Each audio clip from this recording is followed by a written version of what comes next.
What is up, guys? DT Ninja here to bring you my Full Metal Panic Novel 6 review.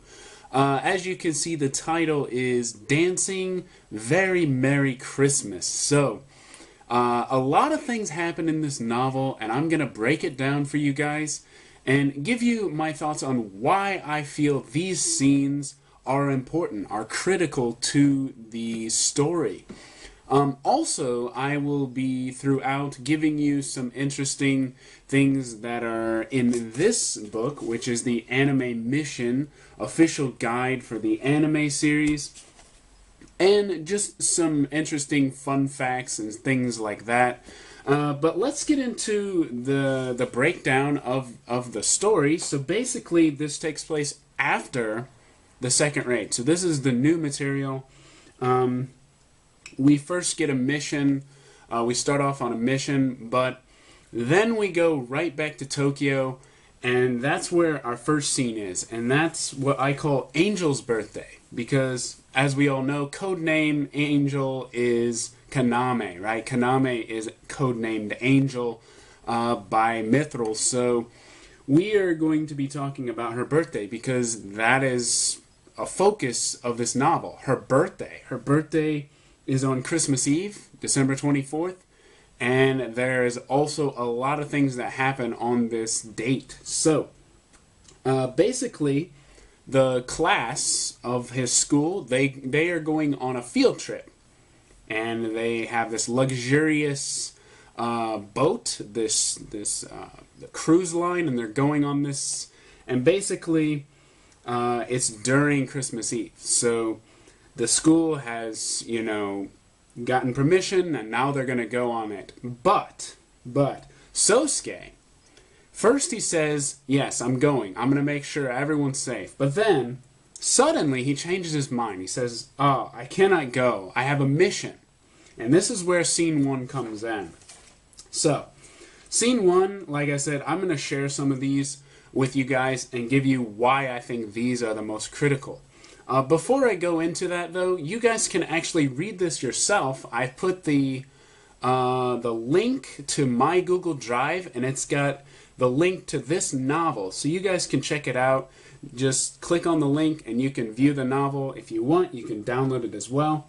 But this scene is on page 51, so if you want to follow along.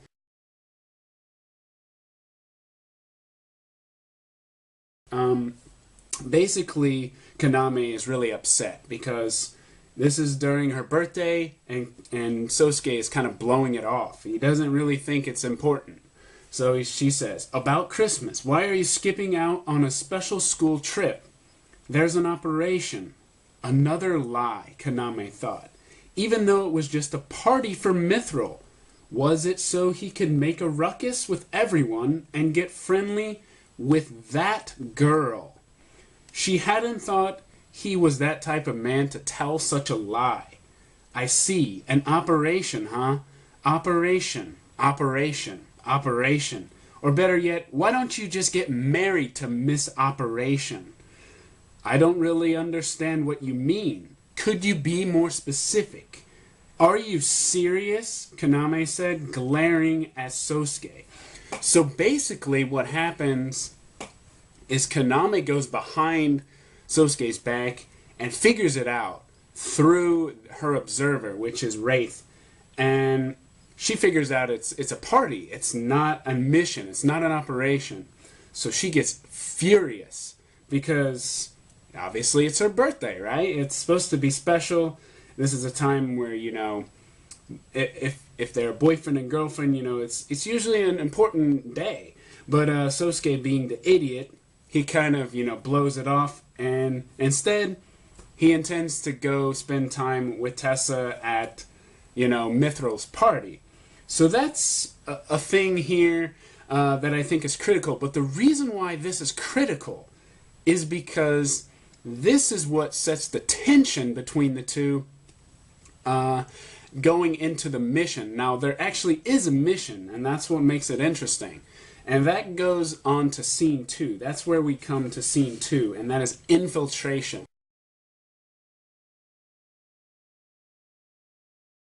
Now the kids are on, it's Christmas Eve, the kids are on the cruise ship, they're meeting the cruise captain, who actually is, you know, in league with Amalgam, hint hint, and basically what happens is Sosuke shows up as a terrorist, along with Mithril. They show up as a terrorist group, and basically they take all the kids hostage, but instead of, you know, doing crazy things, they treat them well. There was a party, but the operation took precedence over the party. So really, he was lying, but it made it seem like he wasn't lying. And then, you know, when they meet, you know, Kaname punches him in the face because, you know, it's almost like, why didn't you tell me you're coming, you know? And there's even more tension. So that was very interesting. I like that scene. And I think it's very important because, obviously, the more threats, you know, come after Kaname, it's going to develop the story. So, anyways. Okay, let's move on to memorable scenes. Memorable scene number 1. That comes from our guide, and I have actually marked where each of them are. So, on page 41, memorable scene number 1. Garin, the terrorist who calls him Kashin. This is one of my favorite scenes.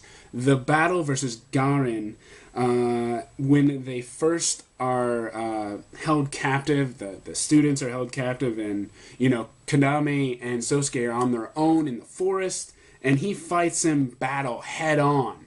Now, what I love about this, and basically you can see this is part of the anime guide here, and you can see right here, you can see Kaname's face, you know, talking to Sosuke on the phone while he's fighting Garin.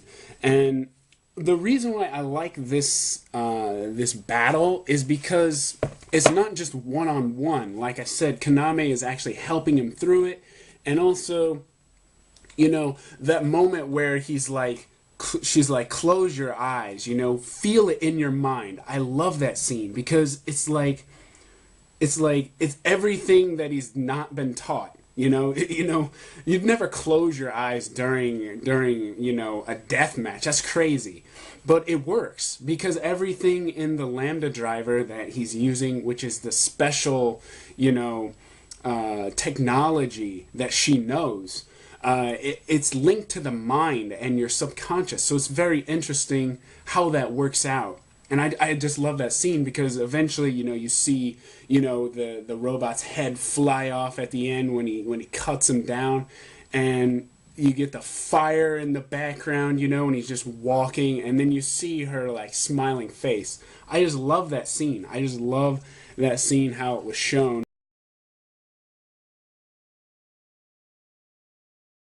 So, let's get into the next scene, which is Military Genius.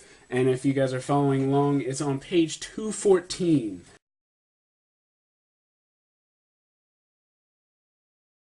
Military Genius refers to a person, and that is a commander, a commanding officer underneath Tessa, and that is Richard Mardukas, the guy who has serious eyes, always, you know, making sure people, you know, like Sergeant or Sosuke are doing their job. Anyway, this time, Tessa's on the ship, so he's left to command the submarine, Talitha Dodana, by himself. And his crewmates are kind of, they're kind of doubtful, because they don't know his skill or his ability or anything. So, for the first time ever, we see him in action, actually at the chair, at the helm, doing everything. And what's incredible about this scene is that he pulls it off like a genius, and that's why I call him Military Genius. Alright, so he says, Captain, the enemy should have known better. Trying to sink a ship under my command with 3 tiny underwater fighters is like trying to challenge a fortress with 3 infantrymen. From the very beginning, Mardukas was able to anticipate everything, from how the fight would progress to how the enemy would move, just like a chess match. And so, Why do I feel this is critical? Because it's progression of the character. I love it. And there's scene right before he takes command where he actually flips his hat backwards. So he actually takes his, his normal hat, his cap, and he flips it backwards. And then he sits in the chair and he's like, 50 knots, starboard, 3, 2, 4, like saying the military lingo. And it's just awesome. I love this scene. And there's, like I said, these 3 fighters just firing torpedoes at the ship, and obviously it's a gigantic, submarine. So even though it's huge, people are really worried. There's 3, torpedoes heading for us, and he says, just go right for them. So not turn away from them. He goes straight for them. So the torpedoes are heading here, and he tells everyone to go forward, right for them, like they're gonna crash into them. And what he does, he fires these almost Tomahawk missiles. They're similar to Tomahawk missiles. They're anti-submarine missiles, and they're underwater.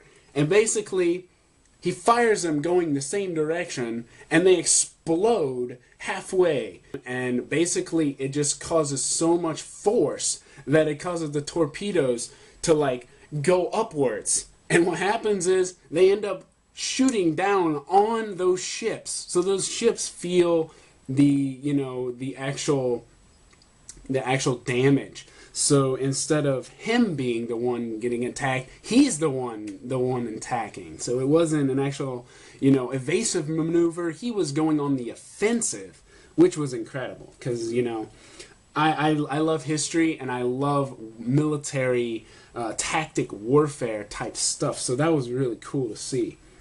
Alright, the next scene is I must protect her.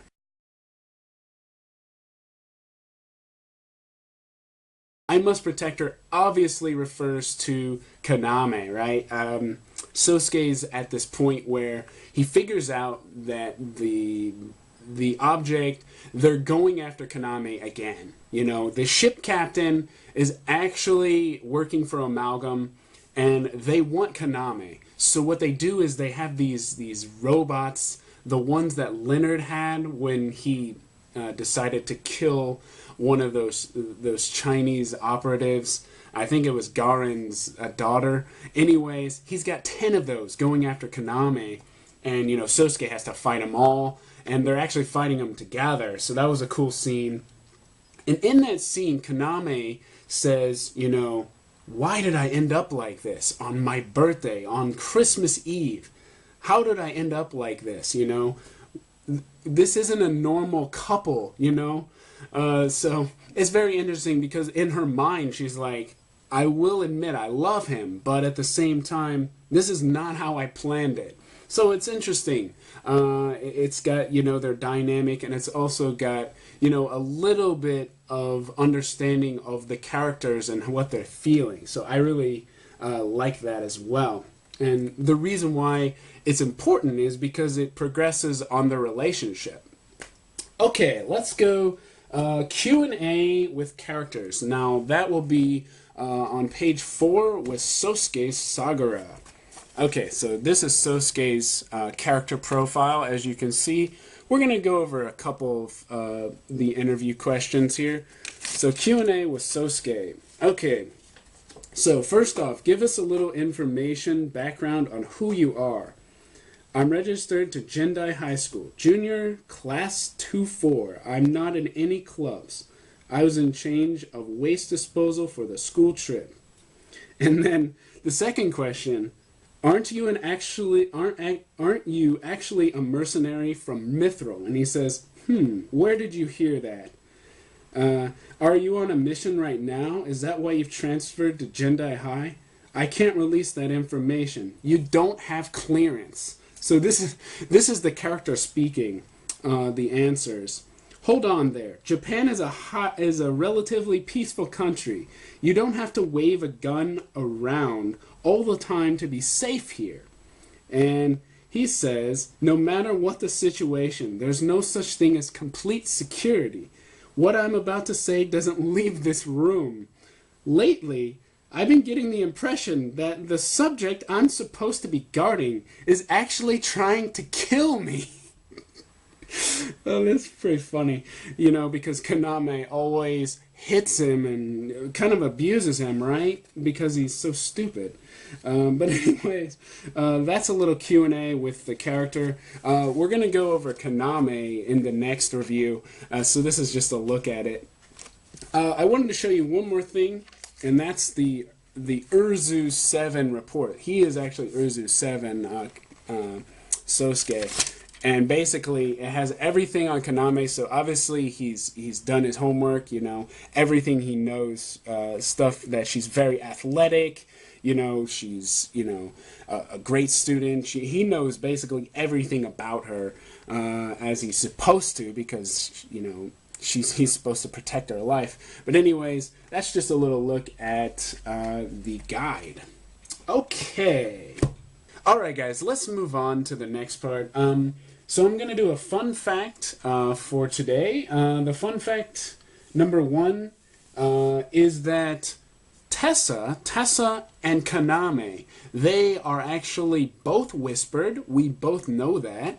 But not only are they both whispered and, you know, have lots of information, you know, stored within their mind, they were born on the same exact day. So the fact that it's called Dancing Very Merry Christmas, they're both born on the same day. So their birthday is the same. So it explains why Tessa wants, you know, him to come to the party. Because it's her birthday. The same as Kaname wants him to be, you know, come to, you know, the trip. So it kind of explains those things, and I thought that was very interesting. And it also creates more tension because, you know, no matter what, someone's going to be disappointed. And it's kind of sad in one way, you know. One girl is going to be disappointed, and the other girl is going to be, you know, happy, but that's the way it is because they're born on the same day. So that's the fun fact. December 24th, Christmas Eve, yeah, they're born on the same day. So Kaname and Tessa have the same birthday. Okay, let's...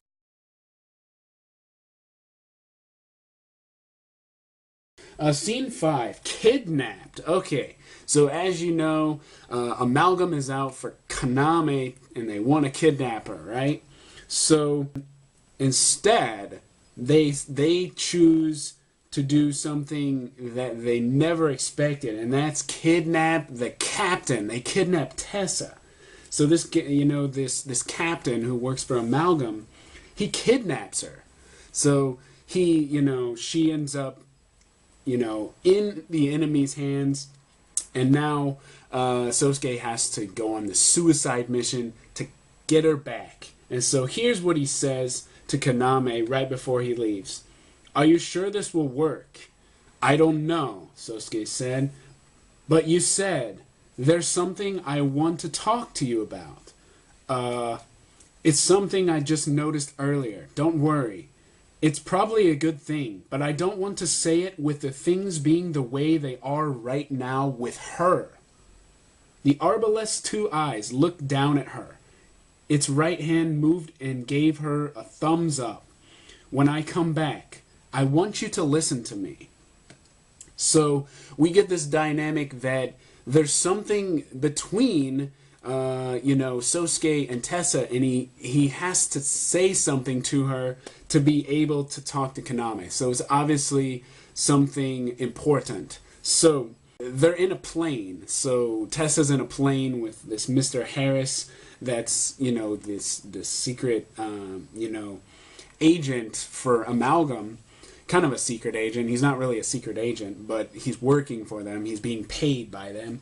And what happens is Sosuke goes, you know, flies into the plane with Arbalest. So he literally crash lands on the plane somehow, with the plane still intact, and then he gets off, and, you know, the guy gets really worried, and he puts a gun to her head, okay?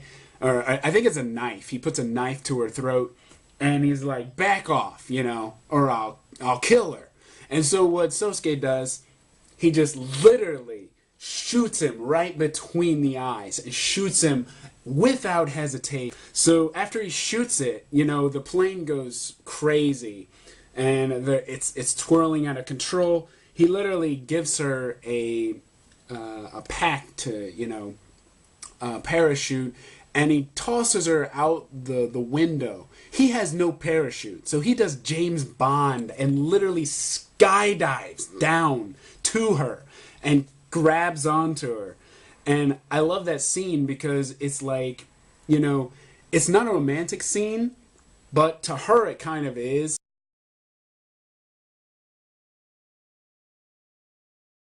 Just then, the figure of an approaching white AS filled her vision on the right. So literally, they're free falling, and the AS goes down. So the AS can operate without him, and goes down to rescue them.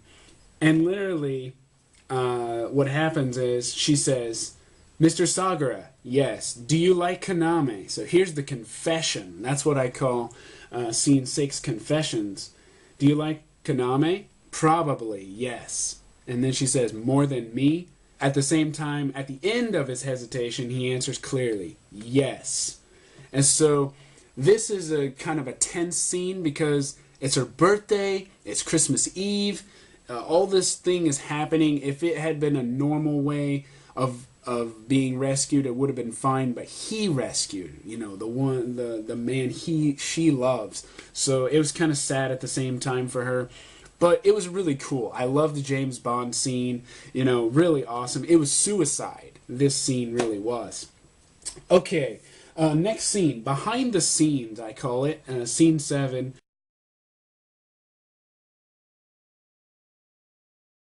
This is the secret meeting between Leonard Testarossa, which is Tessa's brother, who works for Amalgam, and Andrei Kalinin, who is supposedly supposed to be loyal to Mithril, and also a very good father, almost a father figure to Sosuke. So he meets him, and this is what they say. "We've captured Admiral Borda's secretary, Mr. Jackson, whom your people call Mr. Zink. Since we didn't tell anyone about my unit's movements, he was found out easily. How splendidly skillful of you. Anyways, it's an honor to meet you, Lieutenant Commander Andrei Kalinin. I've heard the rumors about you, Mr. Testarossa, Leonard Testarossa."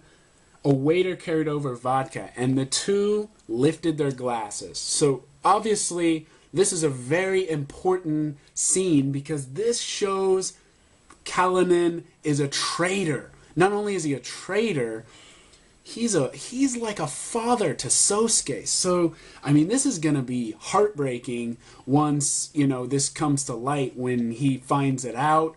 But wow, this is, you know, later volumes, later novels, we're going to see him, you know, go to the other side. Obviously, he's working with Amalgam now. So that's why that scene is very important.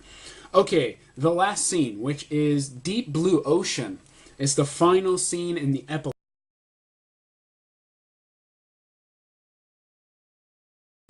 "I give up. More than one day passes, and I lose my nerve," Sosuke muttered to himself. "What are you talking about?" Kaname said. "No, sorry. Anyway, since there were all sorts of problems earlier, I missed the right time. But this is for you," he said, forcibly changing the subject. He reached into his collar pocket and pulled it out, a raw gem. It was rounded, smooth, elliptical shape, and colored the deep blue of the ocean. It had the deep impression that has enclosed the tide's currents of a dark whirlpool. "What's this?" "Lapis lazuli," Sosuke replied. "It's something I picked up during my time in Afghanistan. If it's all right with you, I'd like for you to have it." She stuttered. "Thank you, but you recently gave me a Christmas present." "No, this is a birthday present. I had planned to do this from the beginning. How should I say this? I felt it would suit you best." So this is the very end of the novel. And the reason why this is important is its progression of their relationship. So for the first time, Sosuke is waiting for Kaname, and then he surprises her with an actual gift, not something that, you know, will help her survive. This is an actual gift that has meaning. I mean, deep blue ocean, lapis lazuli. I mean, that is a serious raw gem. So that was very nice to see in the novel. The very end was very, you know, touching. I loved it. I really enjoyed it. The last part we're going to talk about is the anime, obviously. The anime season 4 is coming in the fall this year. And how is this going to be adapted? There's a lot in this novel that can be adapted, and how will they adapt it? There's definitely going to be tension between Tessa, Kaname, and Sosuke. They're going to keep that as part of it, because obviously that was in the original, you know, kind of the rivalry between the two. They're definitely going to keep that. They're going to keep, you know, obviously the panic. That's the whole point, right? And the action. The action is amazing. I love the action. I love, you know, the dialogue between Arbalest and Sosuke. You know, it's kind of himself, and, you know, his subconscious is really great. The romantic scenes are nice too. But one thing that I can say is that the thing is, Kaname's presence is creating more danger for Sosuke. And you'll see as we progress in the story, it becomes too much. And, you know, there's a peak where, you know, he just can't take it anymore. And we'll see that in the next novel. So anyways, the last thing I wanted to share was the word of the day, and that is Kashim. Kashim. Now, why do I say Kashim? Because that is Sosuke's supposed real name. Kashim, because his real adoptive father is from Afghanistan, and so that was his given name, supposedly. Even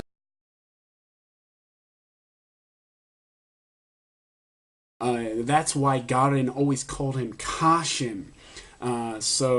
Anyways, that's been my review. My final thoughts. I really thought this novel was really great. A mix of a lot of great things. You know, it was kind of sad with Tessa. You know, it was very happy with Kaname. So you got a good balance of things. The action was great. Yeah, I really enjoyed this novel. And even, you know, Cullinan and Leonard with the betrayal, you know, kind of going to the enemy side.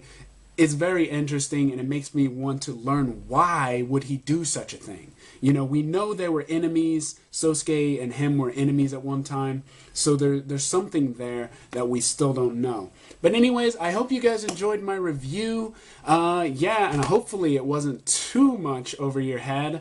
I tried to keep it, you know, at least brief to a point. But I hope you guys enjoyed. Tell me what you guys think. You can comment below, and as I said, you can take a look at the actual novel in the link description. So anyways, I'll see you in the next one. Yeah,